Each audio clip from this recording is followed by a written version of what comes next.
హల్లెలూయా. మన ప్రభు అయిన యేసుక్రీస్తు నామములో మీ అందరికీ నా హృదయపూర్వకమైన వందనాలు. మరి మంచి అవకాశాన్ని ఇచ్చి మీ ముందుకు తీసుకొచ్చిన దేవునికి నా హృదయపూర్వకమైన కృతజ్ఞతలు తెలియజేస్తా ఉన్నాను. ప్రియమైన వారులారా, ప్రార్థన చేసుకొని వాక్యంలోకి మనం వెళ్దాం.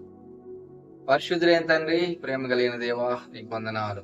మీరు మాకు ఇచ్చిన సమయానికై మీకు వందనాలు. మీ మాటలు వినడానికి మేమందరము దేవా కూడి ఉంటుండగా మాతో మాట్లాడమని వేడుకుంటా ఉన్నాం. మా ఆత్మీయ అభివృద్ధికి దోహదపడే మాటలు దేవా మీరు మాట్లాడి మమ్మల్ని బలపరిచి స్థిరపరచమని వేడుకుంటూ యేసుక్రీస్తు నామంలో ప్రార్థించి వేడుకున్నాం తండ్రి, ఆమేన్. ఓకే, ఈ దినాలలో యేసుక్రీస్తు ప్రభువుని అనేక మంది విశ్వసిస్తా ఉన్నారు.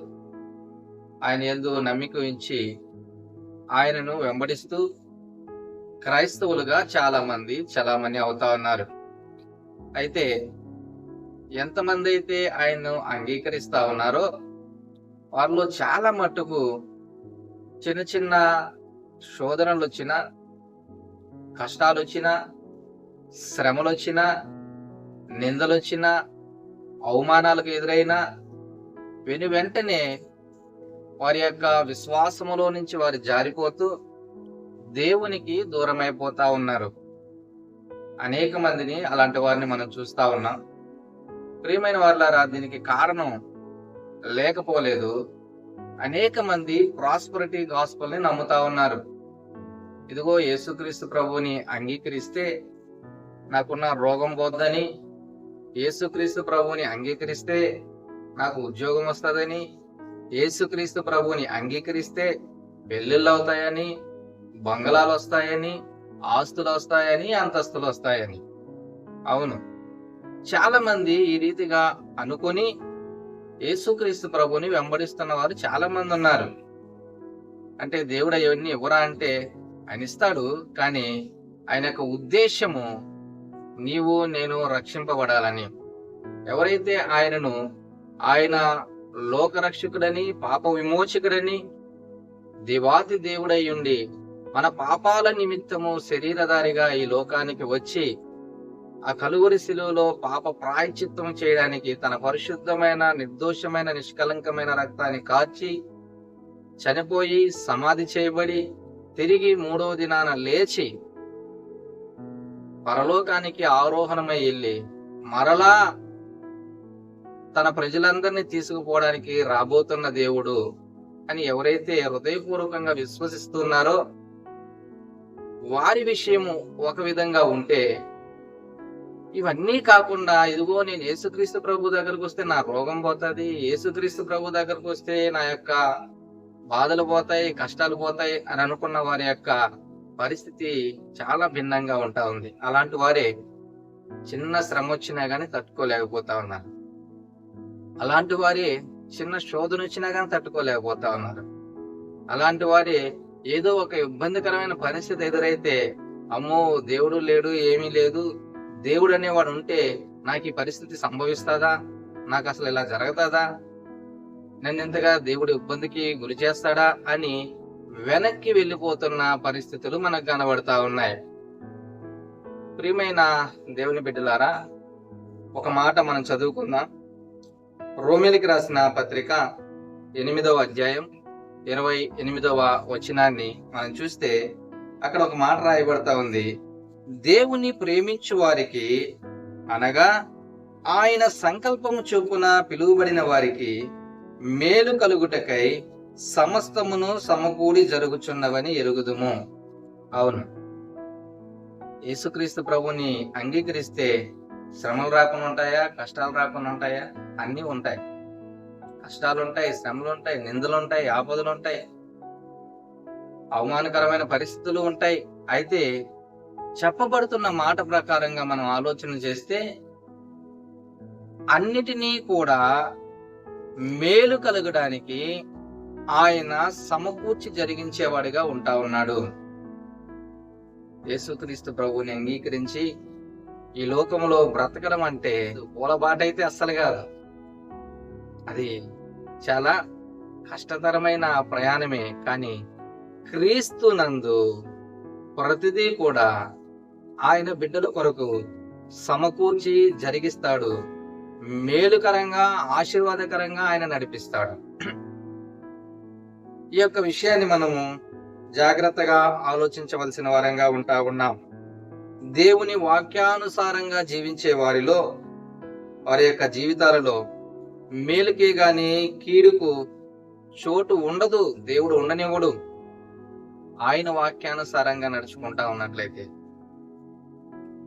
దేవునికి ఇష్టపూర్వకంగా మనం నడుచుకుంటూ ఉన్నట్లయితే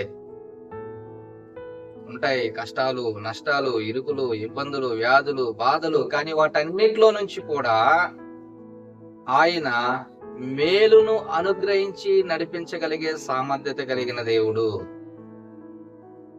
అన్నిటినీ అనుకూలపరచగలిగే దేవుడు, అన్నిటినీ సమకూర్చగలిగే దేవుడు. ఇంకా చెప్పాలంటే కీడును కూడా మేలుగా మార్చగలిగే దేవుడు ఆయన. ఎప్పుడు దేవుని ప్రేమించు వారముగా మనం ఉన్నప్పుడు, దేవునికి ఇష్టమైన వారిగా మనం బ్రతుకుతా ఉన్నప్పుడు, ఆయనను వెంబడిస్తూ ఆయనకు సాక్షులముగా మనం జీవిస్తా ఉన్నప్పుడు, ఎలాంటి పరిస్థితుల్లోనైనా సరే మనలను చాలా సంతోష సమాధానాలతో నడిపించగలిగే దేవుడు. ఈ లోకంలో ప్రతి ఒక్కరికి కూడా కష్టాలు తప్పవు. ప్రతి ఒక్కరికి కూడా ఇరుకులు, ఇబ్బందులు రాకుండా ఉండవు.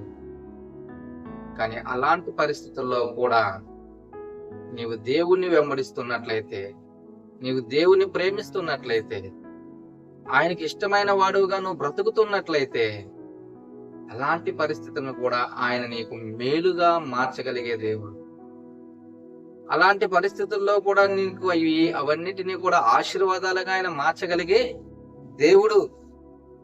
బైబిల్లోని యోసేపు గారి యొక్క జీవితాన్ని మనం ఒకసారి ఆలోచన చేస్తే, ఎన్ని కష్టాలు, ఎన్ని నిందలు, ఎంత భయంకరమైన జైలు శిక్ష ఆయన అనుభవించాడు. అన్నలు చీకొట్టారు, అమ్మివేశారు, పోతీఫరు ఇంట్లో బానిసగా పనివాడిగా చేరాడు. అక్కడి నుంచి ఆయన భార్య యోసేపు మీద మనసు పడి పాపం చేయడానికి ప్రేరేపించిన చేయనన్నందుకు ఆయన మీద నిందలు వేసి జైల్లో పెట్టారు. భయంకరమైన జైలు జీవితాన్ని అనుభవిస్తూ ఎంత వేదన చెంది ఉంటాడు, ఎంత బాధ కలిగి ఉంటది. అయ్యో ఏంటి నా బ్రతుకు, చిన్నతనం నుంచి నాకు ఈ కష్టాలేనా, నేను ఎంత భక్తిగా ఉన్నా, ఎంత దేవుని మాటకు విధేయత చూపిస్తా ఉన్నా, ఎంత యథార్థంగా జీవిస్తా ఉన్నా, ఇన్ని బాధలా, ఇన్ని వేదనలా, ఇన్ని నిందలా అని అనుకోవాలి కదా. నువ్వు నేనైతే అలాగే అనుకుంటా. ప్రియమైన వారులారా, దేవుడు యోసేపు యొక్క జీవితంలో ఎంత ఆశీర్వాదాన్ని ఇచ్చాడు. దేవుణ్ణి ఆయన ప్రేమిస్తున్నాడు కాబట్టి,